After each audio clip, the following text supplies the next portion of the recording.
Living Corporate is brought to you by Pfizer. Every day, Pfizer colleagues work across developed and emerging markets to advance wellness, prevention, treatments, and cures that challenge the most feared diseases of our time. For more than 170 years, Pfizer has worked to make a difference for all of those who rely on them. Learn more at Pfizer.com.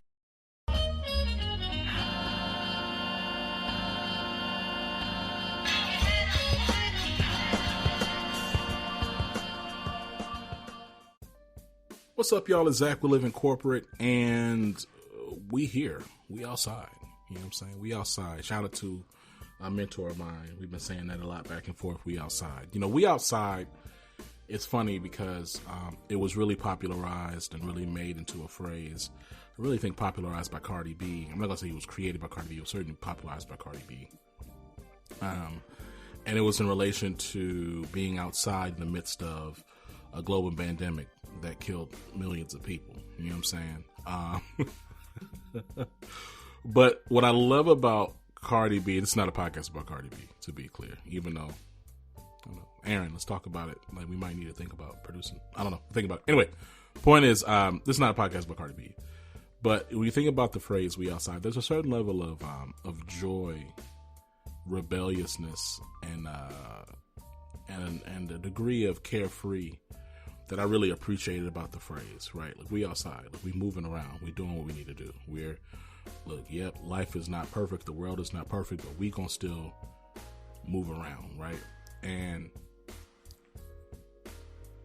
what I love about that attitude is that it's fairly pervasive throughout, like, the experience and perspective of historically oppressed and marginalized people. Because we don't have a choice oftentimes but to be outside, right? Like, we don't have the luxury and privilege to sit on our laurels. We don't have the luxury and privilege to kind of wait and see. We got to be outside. In fact, you know, we shape the world because we be outside. Random tangent, like, was not planning to open it up like that at all, but just thinking about that idea, right? Like, and I think there's something to be said, right? And like, there's a beauty in the resilience of black and brown people. I mean, again, we have to, because of just where our position due to white supremacy. We have to be outside. And so there's a question of what does it look like to honor this tradition, I'm gonna call it, of black folks and brown folks continually pushing and being outside, even while every factor and everything should tell you to give up and stay inside. I'm really appreciative to that end, to this conversation that I had today with Bert Bruce, senior executive at Pfizer. He's been there for quite a while. Hey, Bert, I'm not calling you old. We joke about that in the interview. You'll hear a little bit about it. Point is that I was so excited because I was able to have, you know, one, we don't have a lot of black executives on Living Corporate. Black male executives, excuse me. We don't have a lot of black male executives on Living Corporate. And there's a variety of reasons to that, for that. But I'm always thankful when I get one, especially when I get one and we're able to really talk and not put on airs. You know what I'm saying? Because, like, Living Corporate is real talk in the corporate world. Like, I'm trying to have an actual conversation with you. You just happen to be, you know, listening in 56,000 some odd people, you know what I'm saying? Whatever. Like, it just happens to be tens of thousands of people listening in every week. That's not really, like, you know, we're not performing for y'all. We're having a conversation. I really think that's part of our secret sauce is Living Corporate is like if you were able to sit down in a room with two people and they're having the most transparent conversation possible and they don't see you there. Imagine what you can learn and glean, pick up from that moment. Imagine how much more authentic that type of learning is than some type of instructor-led course, right? You're not having an expert talk at you. You're able to listen in on a really intimate dialogue. And so I'm really thankful again for Bert's time. We spoke for a nice little minute. I was tempted to, like, ask the Pfizer team to give me like another 30, 45 minutes, but I said we're just gonna do a part 2. So, you know what I'm saying? That's for us and y'all. You know what I mean? But, like, trust me, we could have went longer. So Look, we're gonna pay a few bills. You know what I mean? That's what they say in the showbiz, pay a few bills. That just means need some ads. I'm thankful and excited about the ads you're going to hear because we ain't talking about, I don't know, the ads are relevant is what I'm trying to tell you. They're relevant to health equity and creating a more equitable world. They're relevant to our mission of centering and amplifying Black and brown voices. But still, we're going to run these ads, right? You're going to hear my voice some more. And after that, we'll get into our conversation with Bert Bruce. All right? See you in a little bit.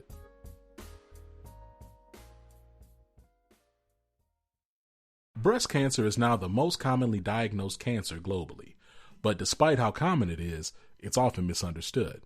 On the latest season of Science Will Win podcast, host Adam Rutherford and guests explore the journey of potential cancer treatments, the challenges, the human stories, the collaborations, and the breakthroughs. Tune in to this special 2-part series at how the innovative medications used to treat cancer come to be. Subscribe and listen to Pfizer's Science Will Win wherever you get your podcasts. Bert, welcome to the show, man. How you doing? I'm doing well, Zach. It's good. I can actually see you. I know people won't listen, but I can actually see it. It's good. I look forward to the time today. Hey, I'm looking forward to it too. I know you're a busy person, so we're gonna honor your time. Now, look, I want to get right to it. You've been in the pharmaceutical industry for over 30 years, and it's really, as I look at your LinkedIn, right, and there's almost like a 50-50 split between J&J and Pfizer. So first, I want to understand what got you in the pharma industry and then what led you to Pfizer. So, Zach, great. Thank you for reminding me how long I've been working. I always appreciate that. But I've learned a few things. The true answer to your first question is really one person. And he and my dad sat on the board of the small Christian school that I went to, and I was looking for an opportunity for summer work. And an opportunity to work in New York City had fallen through, and I hadn't known about it because my mom didn't tell me because she didn't want me to mess up on my finals, because you know how that goes. She's like, I'm not going to give him the bad news until after the semester's over. So I rolled home thinking I had a summer internship, only to realize that had fallen through. And I was looking for work between my junior and senior year to get real, corporate experience. And my dad met with this gentleman, and he said, let me see what I can do. He happened to be very high in administration of one of the J&J research companies, and was able to coordinate an internship for me. Now, the shorter version is I could say, oh, my dad worked for J&J his career, and my mom was a nurse, and healthcare has been in my blood, and all of those things are true. But the answer to how I got that opportunity was from a single individual who created the opportunity for me. And I'll never forget walking into the interview and seeing my resume, and at the top corner it said referred by blank blank. And I'll never forget that, because I realized at that moment that what I was going to say was not just a reflection on me, but it was a reflection on him, and he created a door for me. So that's how I got in. That's awesome. You talk about your parents. Where are your people from? So my parents are both from Guyana, South America. I'm the oldest. Fun fact, I'm the oldest member of my family born in this country. And my dad's one of 11. My mom's one of 9. So that tells you how many cousins I have.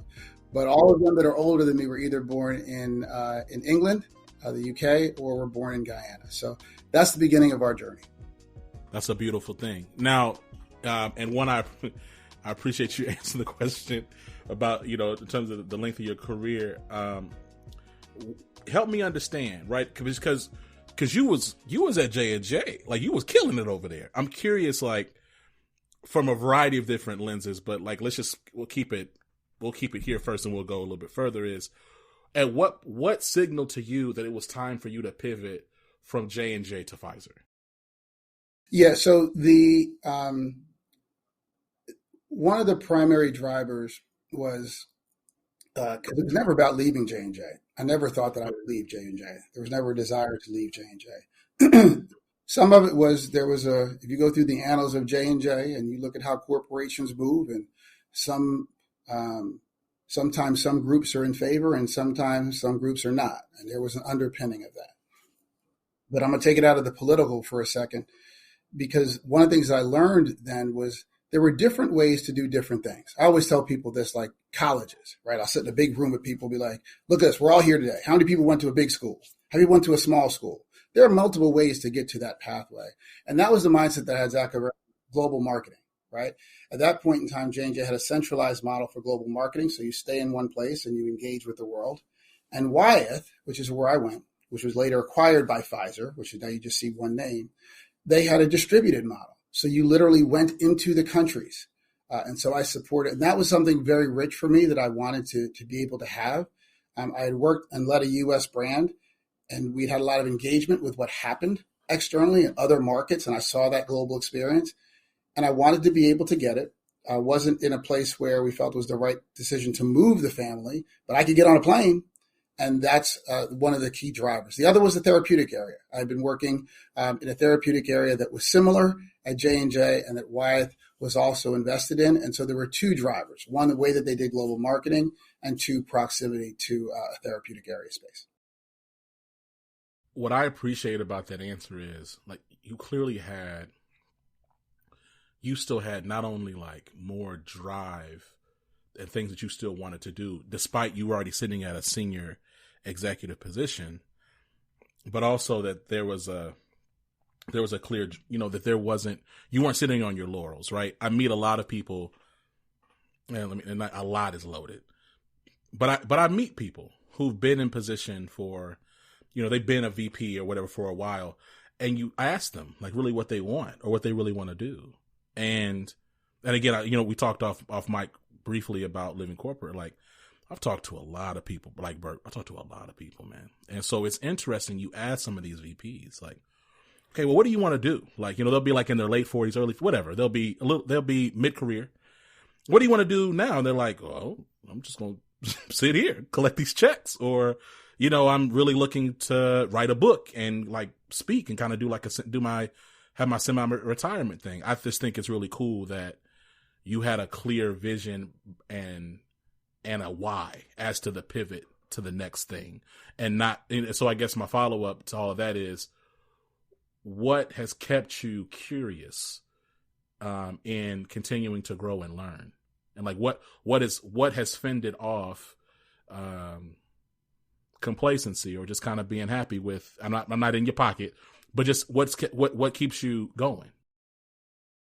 Yeah, there's a lot of answers to that. I'll give you, they're all true. Some are more important than others. The first is, to whom much is given, much is required. Period. New paragraph. Same book, different chapter. If you don't use your talents, they will be taken from you. I believe it. Different book, a lot later. A woman, somebody I think most people have heard of, first name Michelle, last name Obama. I had an opportunity to hear her speak. It was amazing. In a massive black tie event with some very powerful people.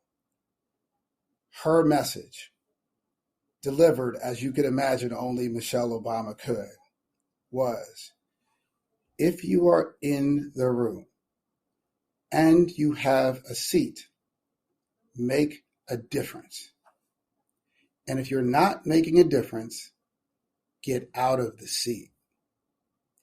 Brother, that stuck with me like, because it's about what is in your aperture. I love the way that you said widen. What do you put in your aperture?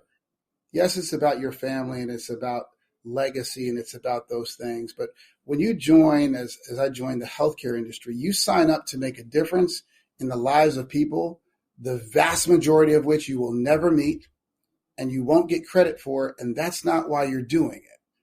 So as the lens gets wider and the opportunity to have impact gets bigger and the opportunity to lead small teams and then larger teams and see the impact you can have. And you get a different aperture on the size of problems. And no matter how much you work, you might make a little bit of a difference. But if that little bit of a difference changes some other people's lives in a significant way, that's a good way to go to bed at the end of the day. And that has to keep you hungry. And I don't think I'm alone in saying that. You see that in many other places in life, right? Professional athletes who grind and grind and grind, then they retire and they don't go sit on the boat. They move on to the next. They share their knowledge in other ways. Like it happens over and over again. I believe it's the outlook that you take helps you see the opportunities and lean in to try to make as big a difference in as many people's lives as possible. I love that. And I think it's a really good segue, into this next question. So look, again, I'm not calling you old, Bert. I'm calling you seasoned, brother. So hey, look, Solomon was wise and he wasn't young forever. So I got you. Look, like you've seen folks come and go in this space, right? Like you've been here. So, I imagine that you've also had several folks that look like you and I, and they seek your support as a mentor and sponsor. I bet without me looking at your calendar, you have at least 10 to 12 people right now asking for your time. I'm curious, what makes a good mentee sponsee from your perspective?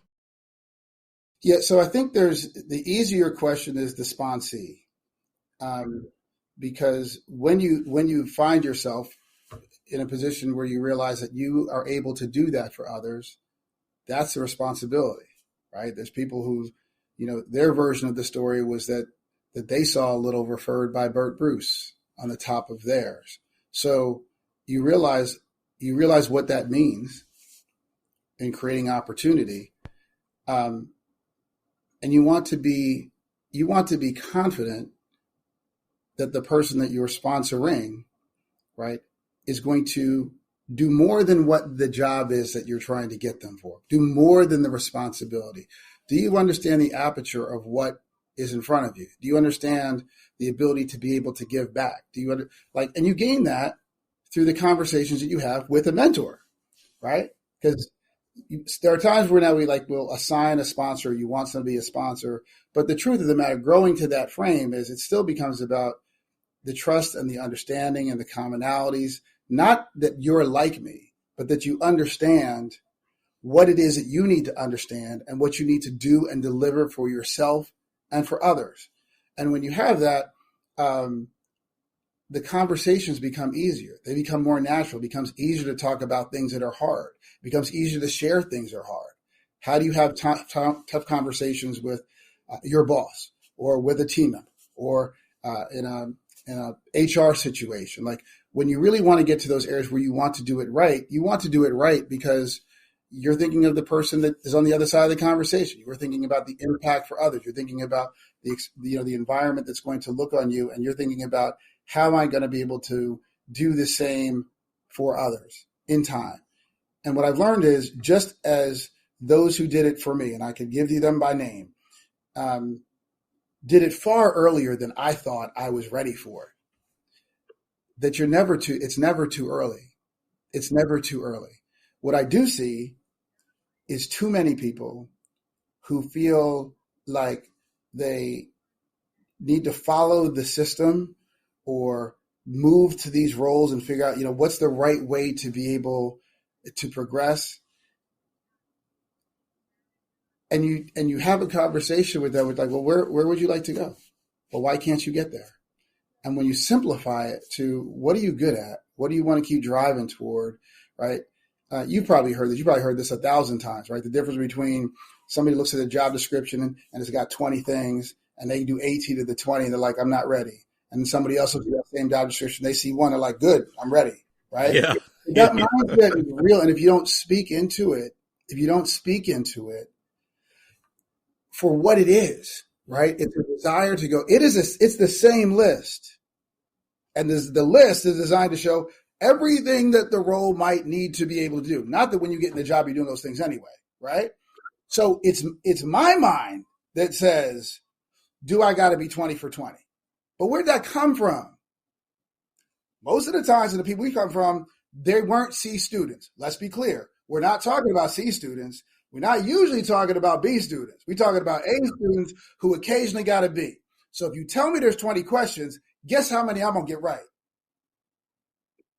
At least 18. At least 18, if not 19. At least 18, if not 19. So that mindset has been what's driven your success. Of course, that's your mindset. It's not your fault.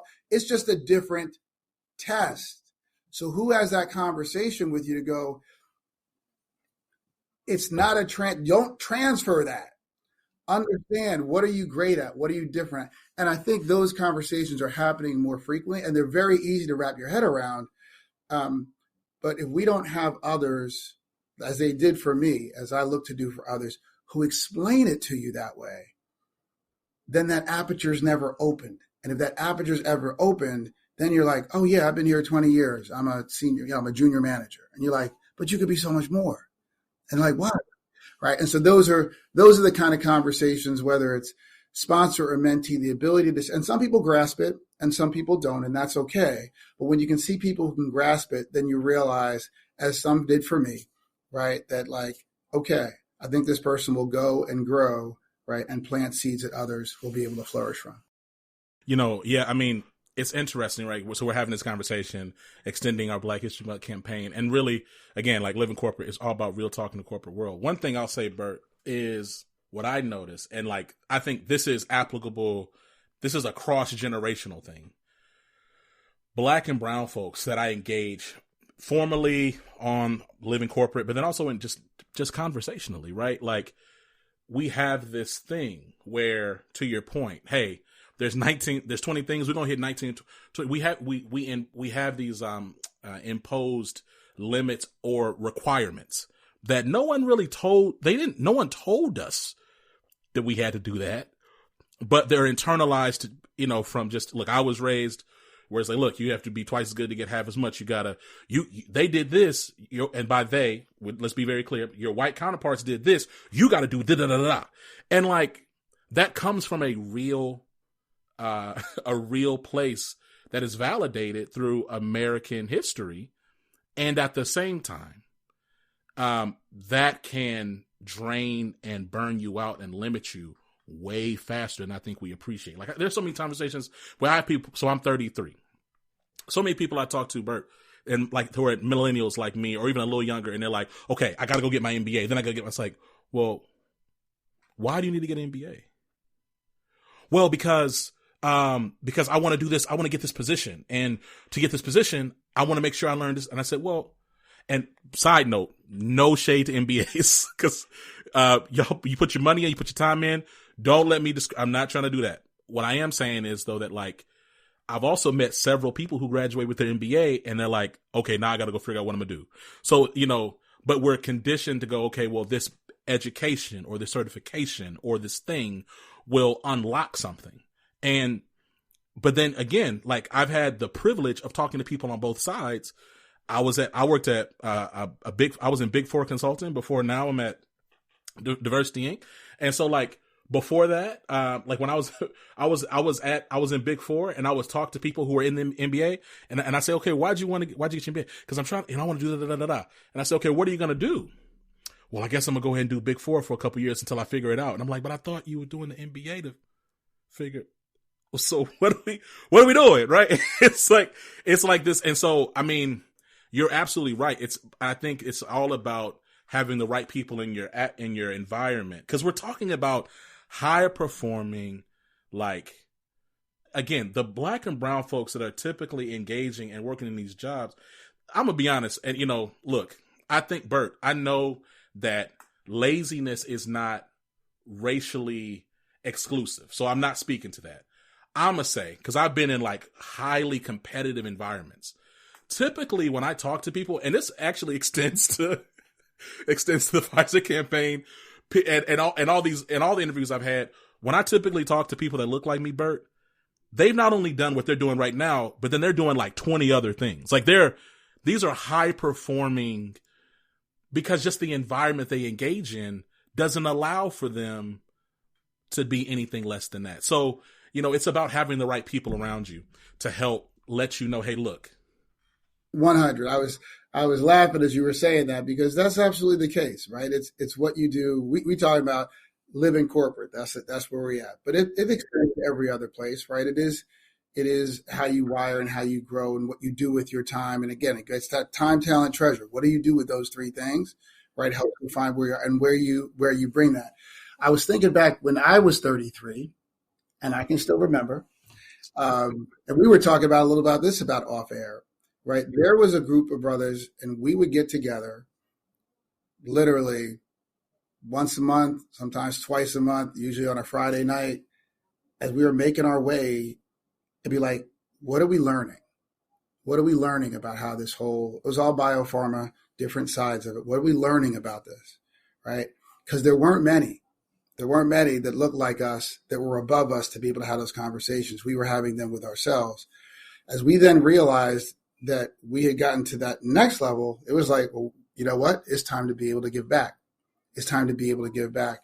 And one of the things that we learned and that I share with my kids, I share it with my mentor, I'm going to share it with you so you can share it with everybody else is, who is your board of directors? If companies, for-profit, not-for-profit, any company, has a board of directors, why do they have that board of directors?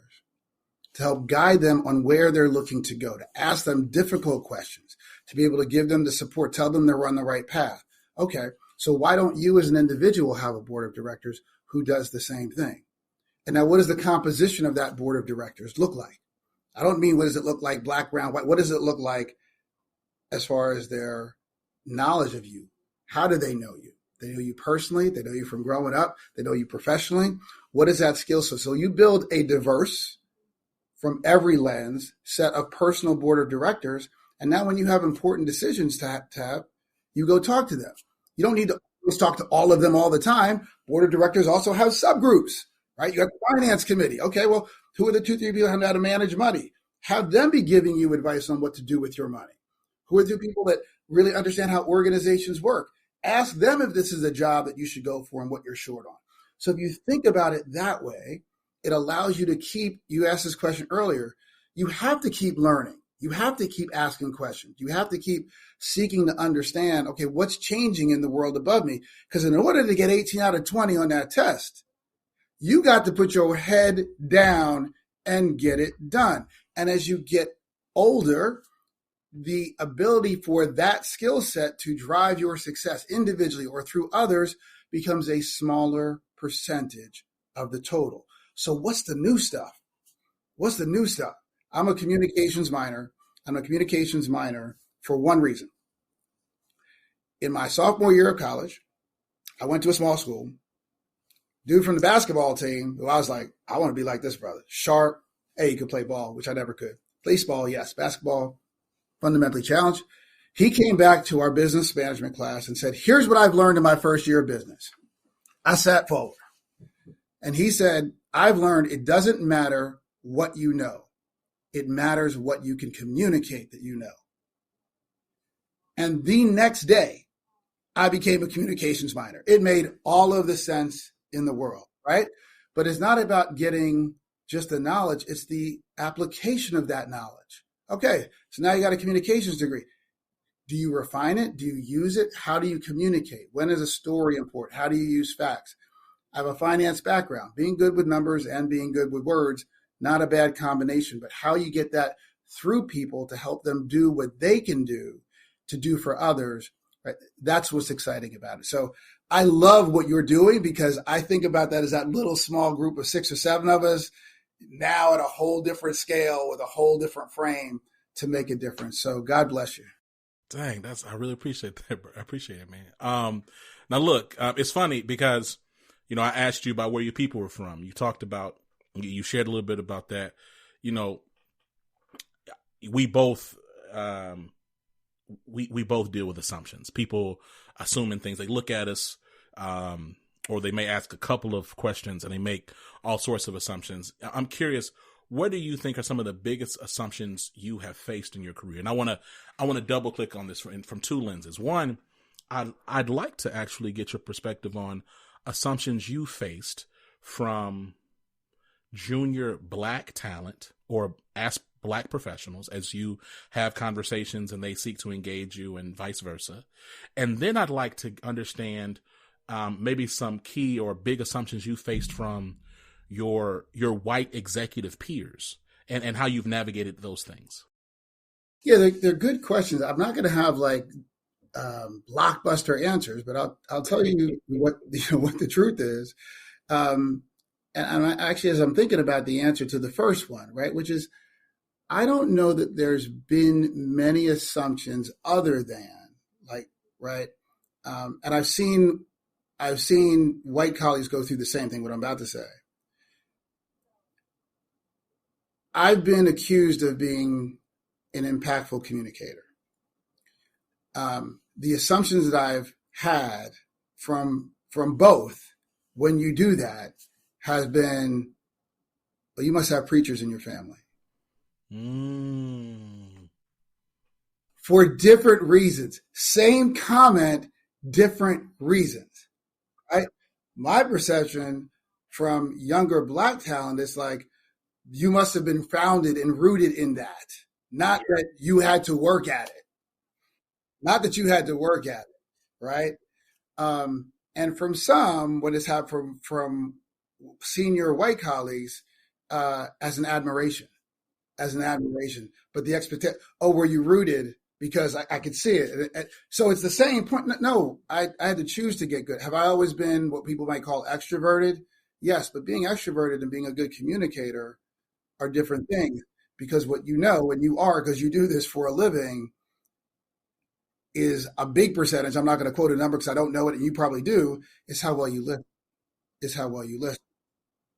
Because if you're speaking into something, how do you know that that's resonating? It's not just about body language or connection. It's about, are you learning the subject matter? So that ability to study and understand it from different perspectives, those have probably been the biggest things, but it'd probably be the same thing from different perspectives. Folks do find out that I'm maybe sometimes surprised when I hear that I'm first generation, but you know what? There's a lot of us that are first generation, or the first generation to go to school, or the first generation to get opportunities. So it's a reminder, and we get it every single day, that our journey in this country, in this position, is not very long. Max 2 generations. I got some friends, I think third generation. Like I got one friend, I think his daughter is like the third generation at Princeton. But you don't find many people like 4 or 5 generations. You don't have it. So when you put that in the time course of, you're like, we are still pouring a foundation. Back to question 1, why you got to keep going. And so my advice for those folks, when you talk to them and they're like, I'm going to sit here and collect this check, and be like, well, how's the next generation going to benefit from that? You know, the through line, right, between all these conversations that I've been having, and frankly, like, that makes some of the conversations that actually get aired, because we do vault some of the discussions, Bert, because they don't always be that good, is this shared sense of responsibility, though, right? I think that it's easy in corporate context to just go, okay, well, look, I'm going to protect, it's going to be me and my 3, I'm going to take care of this. And then, y'all get it how you get it. Right. But again, to your whole point, it's like, think outside of you and your immediate need, or you and your immediate name, and think about what does it look like for you to continue to pour and extend, because this first was a fire conversation. I don't want to run out of time, so I'm going to keep on going. But just know, we're going to work and figure out how to get you back on the show. Cause we can. Okay. We got to make it happen. Time. We'll make time. No doubt. Okay. So you've been an executive for a while. It's interesting. When I started my career, I would see people that would be in like these VP roles, and it honestly felt like I was just looking up at like mountains. I was like, that's impossible. Like it genuinely felt impossible to get there. For junior talent, in terms of like, let's say like a couple years out of college, to maybe the talent that's like right there at that senior manager director level, what, like, again, let's just say 3 points. I'm sure this would be a whole podcast episode, but what advice would you give to Black folks aspiring to get to those senior executive levels? Okay. So I'm going to answer your question, but I got it, because we know each other for a little bit. I feel like we know each other for a long time. I will give you my knee-jerk reaction to when you said, I've been an executive for a long time. I never referred to myself that way. In fact, I had to check those little boxes. It was like, tell you where you are, and like, that's the only one that's left. I'm like, okay, that's what I got at you. I don't think of myself that like that's not a description I give to myself. I understand it, receive it, but I think it plays into your question, right? Because is if you're the way I want to say it is whatever level you're at, whatever level you're at, go Stephen Covey and begin with the end in mind. I was just talking to an incredibly talented sister that's here, and she just got some coaching, just introduced herself in like the pinnacle role, like a chief fill in the blank officer, right? And she got that counsel. I thought it was brilliant, right? From somebody on her board of directors who said, if you take yourself and you put yourself in that role right now, today, now tell the story of how you got there. How did you get there? When you work backwards from that, it recalibrates the path that you might think you have to take to get there. We think, if you to your point, if you're a junior pro, like, how could I ever get to be a CEO or an executive leadership team member or have an organization of this size or be held accountable for delivering this much revenue, being able to do that? Well, you nobody gets to that. Nobody goes, oh, you finished number one in your school. You can do that. Right? It's what you build and experiences, right? What you learn and grow, but also how you build that network. And that's the other piece. Like if there's like a big, I don't know, stake to drive in the ground so that we can build the rest of the tent around it. It's like that education, that's a stake. But to build that tent, you need other stakes, right? You need the stakes of mentors and sponsors. You need the stakes of people who can talk about you when you're not in the room. Like if you don't know what people are going to say about you when you're not in the room, then you're not connected to enough people in the room, right? Which became kind of a thing, especially like, well, why do I need to network? Oh, I don't know. You work for a big company. How's anybody going to get to know you, right? So we have to speak into those things that are part of not part of a system. They're part of the recipe for what allows success. Because if I draw you the triangle and we all enter in one place, you realize logically there has to be some criteria by which some people are progressing and other people aren't.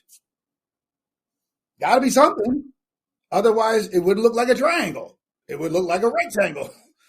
But it looks like a triangle. So what is that? And am I good at it? And if I'm not, that's okay. You can take what you're good at and be good someplace else, which is why you get an education. You get that education that's been drilled into us to be so important, to have options, right? But not to be chasing things wildly or following or hoping things will work out. Is to be able to drive and grow. And if you don't like the environment that you're in and you have the ability to change it, then you change it. That's the value that you have. And I think what I love to do with people and what people have done for me is to be able to help share that perspective so that what got you here, it's not invalidated. But yes, we understand, and somebody wrote the book that what got you here won't get you there. You just keep adding on and you build on. But if you add and build, then when that cup runs over, then you're going to realize, like Michelle said, I better be doing something for those who come up next. That's now part of your responsibility. Okay, so I have a follow-up to that because you talked about Michelle Obama, and I want to talk a little bit about about her husband. So not from a political lens necessarily, but more so as a use case in a case study in leadership. So, I recall, because this was not that long ago. It feels like it was forever ago, Bert, but it wasn't. When Obama was in office, he faced a bunch of different micro and macroaggressions. I mean, he was called a liar during his State of the Union. There's all kinds of just things that happen.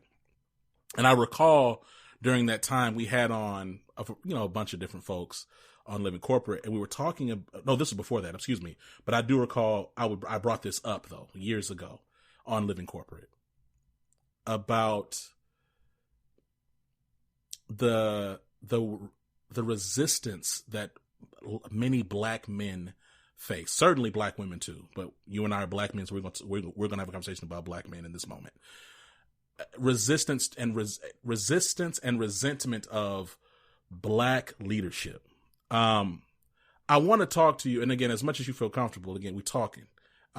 Is what if at all have you ever experienced that, and how have you navigated that? Right, like, I ask because you talk about our time being short on, like, in this, in terms of just our journeys and our experiences, and I want to put on my empathy glasses and think about, for a lot of people that I engage, I'm oftentimes the first black person with authority that they have to engage with, or someone that really has to talk to them as a peer.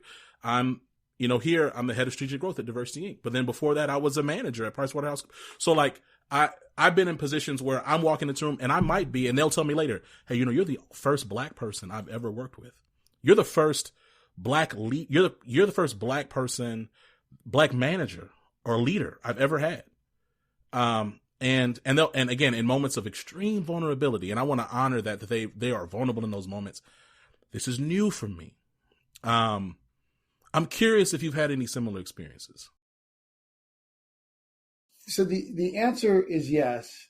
I'll tell you a story, because it's true, and it's what shaped my perspective around a number of things. And I'll try to do it quickly because. But earlier in my career, one of the intention was good around, they were called kind of these diversity and equity workshops. And the goal was, you would find people of different races and backgrounds and bring them together to be able to help understand different experiences and to be able to go through and do that. And I went to 7 of them. And after about the 4th one, when I was like, oh, I got selected, it hit me why I was still going. Because there were plenty of senior executives to fill the classes, but there weren't enough black males to balance the classes. And so you're like, oh, okay. That gave me, and you use this word, it gave me a different empathy toward that reality. When somebody's put in a situation, that how they might respond, right? That you have that accountability for that response. The second pivot, and this takes you to what I think about when I think about President Obama. To me, he represents so many phenomenal things, but his parallel to me is my favorite athlete in the world, who is Jackie Robinson, who understood his place, his position, and his responsibility for his current job and for what was to come all at the same time. And at those times where there was resistance, his reaction or lack of reaction or absence of reaction, I believe, for both of them, and I try to aspire to do this, was driven from that place. Realizing that whatever the impetus was for what you're receiving, that has to be your response, right? And I've gone on to read that, for those who know, and I'm not judging because I don't need any negative feedback, that, Jackie wasn't the best baseball player. He was the right baseball player. Now, don't go any further with that. But if Bert's not the best, but I'm the right, then I'm okay with that, because that creates the opportunity for others, because that's part of what's in that recipe, right? Which is, and I think I could be wrong, that when those who need to look to make those decisions they look to go, okay, what difference will it be able to make? Because if you're committed to being in a different place, and I am blessed to work for a company that is committed to it, from the top to everybody else at the top, all the way through the business leaders, all of our colleague resource groups, they're led by the business. I mean, we in it, right? That becomes part of it. It's not too difficult to think about as a healthcare company, because you're in a healthcare company for the benefit of others. So maybe that's not rocket scientist, right? But it's also what's made me comfortable being in the industry that I am. and the ability to have sometimes very difficult conversations, which I've had to have. I also am blessed to be the voice of our global Black community for our organization. And I've done that for a number of years. So you can imagine over those number of years, what's happened over the past years, that there have been some very hard conversations to represent the voice of our community to our organization, but they wanted to hear it. Now, how many companies can say that when we looked at what's happening, that we actually wanted to know what colleagues were feeling. We wanted to know what was impacting them. And so, as I said before, if you have the ability and you don't like your environment, you can change it. When I look at what we're doing, I'm happy to be part of the solution. And I love the organization and our commitment to doing it. Are we perfect? No. Are we moving in the right direction? Absolutely. Are we principled? We are. If you like it, awesome. If you don't, that's okay. We're still going to respond as President Obama did and as Jackie Robinson did, with respect. Tens of thousands of people in his interview. So I don't want to invite a bunch of baseball folks either, but you're right. In terms of not the best, but the right one at that time. Plenty of talent at that time. And then to your point, it's like, okay, we had Jackie Robinson so we could eventually get Barry Bonds, right?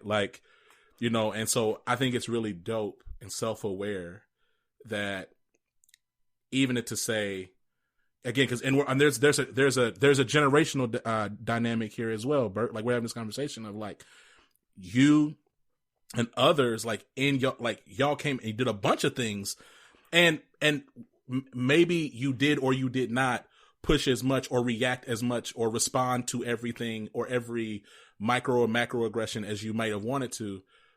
But to your language earlier, it lays the foundation so that when the other folks come in, hey, you said that before, I ain't like that. Moving forward, this is how we're gonna do it. And there's space now for that because of the work that was laid. So, I love that. It's interesting. When you look at a lot of like talent development programs and things like that, and a lot of times, and I'll say this now, Pfizer is not guilty of this. I'm straight up. I find it funny though. Pfizer is one of the few people that are not. Living Corporate has a job board, and we do like different things because so many listeners engage us. So we want to promote people, like push people to and so often brands go, oh, okay, well, yeah, we have a lot of junior roles. Like there's this assumption of like, okay, well, if we're attracting historically marginalized talent, we're going to put them so we can get them right and then they can raise up. And let's just I won't engage the premise of that right now, but for the sake of in this fever dream, a lot of these brands say we want to bring in this talent early and then we want to see them matriculate up the ranks. Now, the data shows that retention of Black and brown talent, especially to the point where you get them up to even like the manager / like junior executive level, let alone VP plus, is pretty thin. I'm curious, what advice would you give to organizations claiming they want to, attract and retain that talent and have them matriculate up to those senior leadership positions? I would ask them to look at data that I don't know, but they can find it. But I'll tell you what I think it's going to find. I think you would find that people that are of a generation closer to mine, which might be the root of where that rationale came from, and maybe those who are having those conversations, that individuals who entered the workforce at that time had a much higher intention of staying with and growing with the company that they entered the workforce with at a junior level.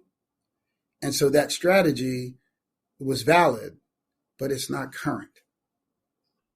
And because it's not current, and as graduates graduate, and why are you going to go get an MBA? I don't know. I got to get, but what I'm saying is because I need to keep raising the ranks of my company. You didn't say that. They're like, I need to get the MBA because I want to keep growing within my company, and that's going to supercharge it. When I got an MBA, that was why I got it. I got it because my conversation was, I'm involved in conversations and I can participate in the first 10 minutes, and then you guys take all my insight and have a conversation, and I can't engage anymore, and I need to get more education to be engaged, but the intention was never to go. The intention was to grow. I don't think that's the mindset anymore. So if that's not the mindset anymore, then you're playing with a strategy that used to be effective. It may be rooted in the right place, but it can't be successful because those folks may not intend to stay. Now, go validate that. Go validate that in your industry and in your organization and with your people. Go ask them. Go look at your own information. Now, go fish somewhere else. Go fish in that middle management pool where people are looking to come to you to be able to make a difference, and go find them, because that's the way to achieve your goals more quickly. It also gets it done faster. Neat byproduct, finance background. But I think that's the rationale that I would use to help them maybe see the world a bit differently than they're looking at it now.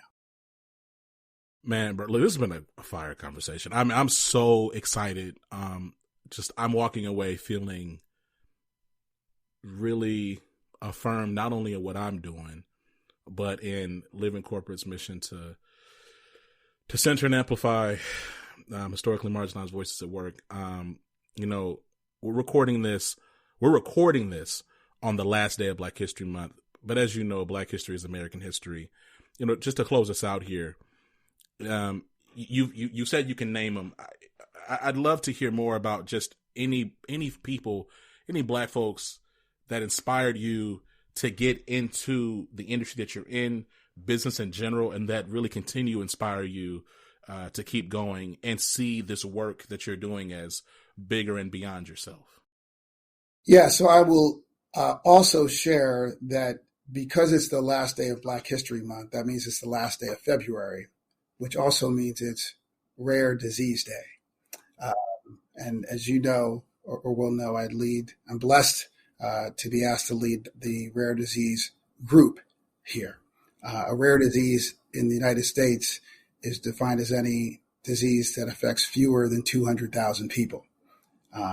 If you look at some of those diseases, one in particular that disproportionately affects communities of color is sickle cell disease. And it's the unique disease that is rare in developed countries, but it is not rare globally. And so there are things around how we even do what we do. You talk about continuing to learn, they continue to open that aperture to help you see the world differently. So I can't get off this one without shining a little light, not only on that, but on every rare disease. And they're individually rare. They're collectively common. 1 in 10 individuals here in the United States is afflicted by some rare disease. So it just gives you a sense of the unmet needs. We talk about why you can't rest. There's a lot of work to be done. To your question about those who've inspired me, some I've met, some I've not met. Any leadership. I'm a big lover of leadership. I've had the opportunity to meet and engage with Dr. Ted Love from recently from GBT Therapeutics. I've only met once, but I've heard so much and worked with so many people who've worked with Ken Frazier at Merck. You talk about him is just phenomenal. Kind of a fun, cool thing. The guy that's about to do our primary bathroom renovation also did his, and he showed me pictures. That's dope. I was telling my wife, I'm like, that's Ken Frazier's bathroom. That's pretty cool. I love those leaders. But the other, there's some in business, but this might sound kind of crazy. But I love sports. Not that everything's about sports, but I love those who are prominent in sport, who have done the work to appreciate those who have come before them. All of them. LeBron, Tiger, Shaq, especially those who they're particularly attuned to the fact that they sit in a place to have an opportunity because of what others have done before them. I'm a New York Giants fan. I loved watching the Super Bowl. I love listening to both Jalen and Patrick talk about, right, the opportunities have been created for them. Why? Because as we talked about, it can't be more than 3 or 4 generations. We are still pouring the foundation. Those people in every walk of life are those that inspire me to continue to try to do my very best. Dang, man, I really appreciate it, Bert. It's been a great conversation. And I want to thank you for all your work and your leadership as someone who has sickle cell trait. So So thank you. Thank you for the work you've done, the work you're doing, and the work that you're going to continue to drive and lead. You're a friend of the show, and we hope to have you back soon, okay? Any time would be my absolute pleasure. Wonderful. Peace, man.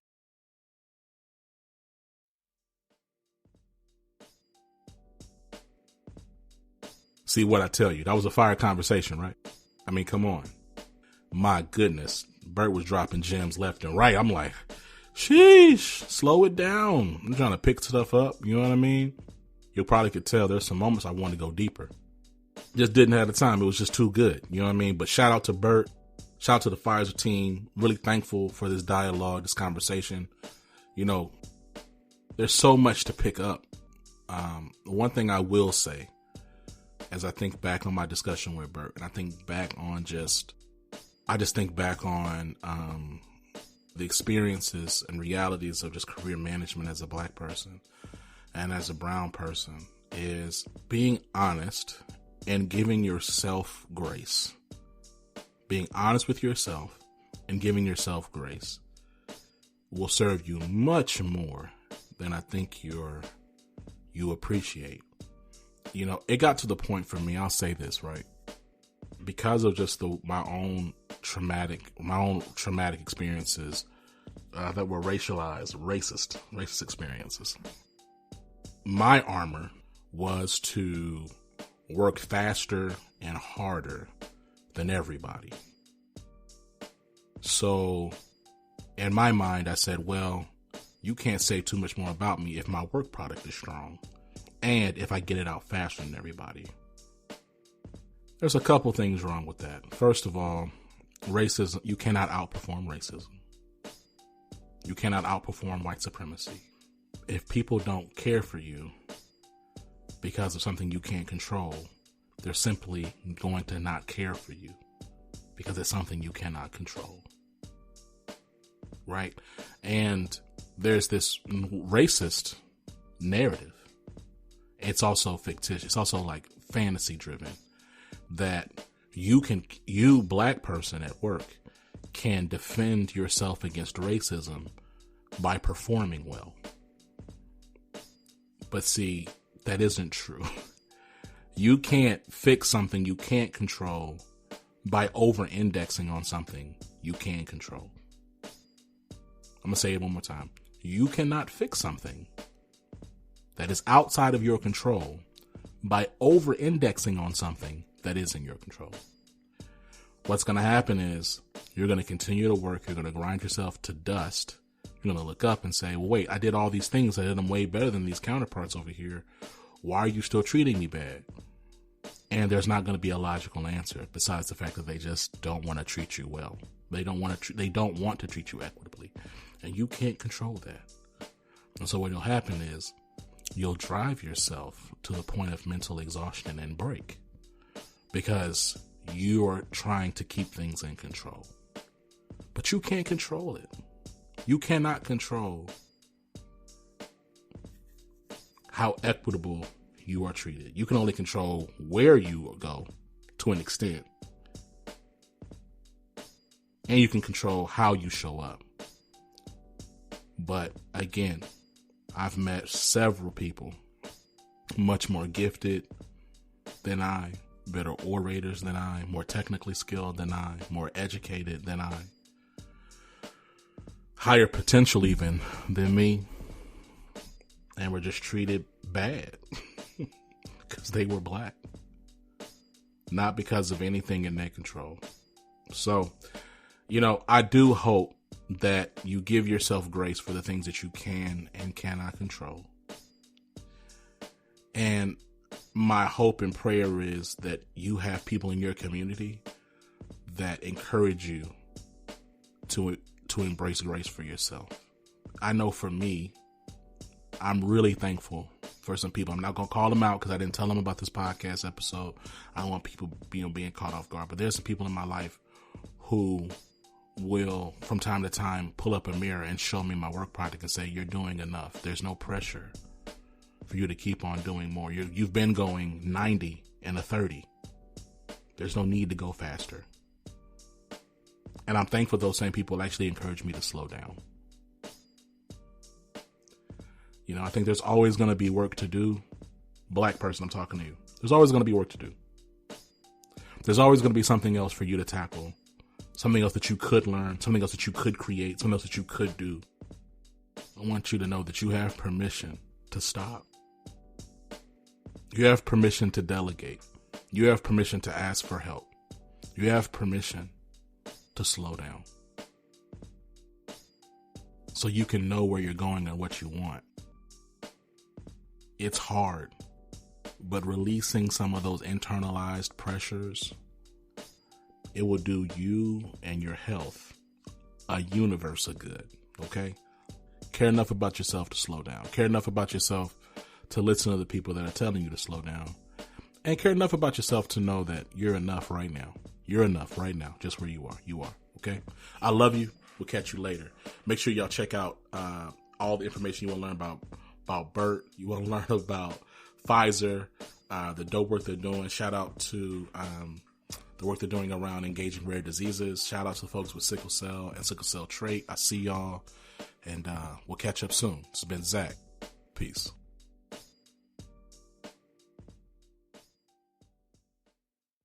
Elevation. Post-production is handled by Jeremy Jackson. Got a topic suggestion? Email us at livingcorporatepodcast@gmail.com. You can find us online on Twitter, Facebook, Instagram, and living-corporate.com. Thanks for listening. Stay tuned.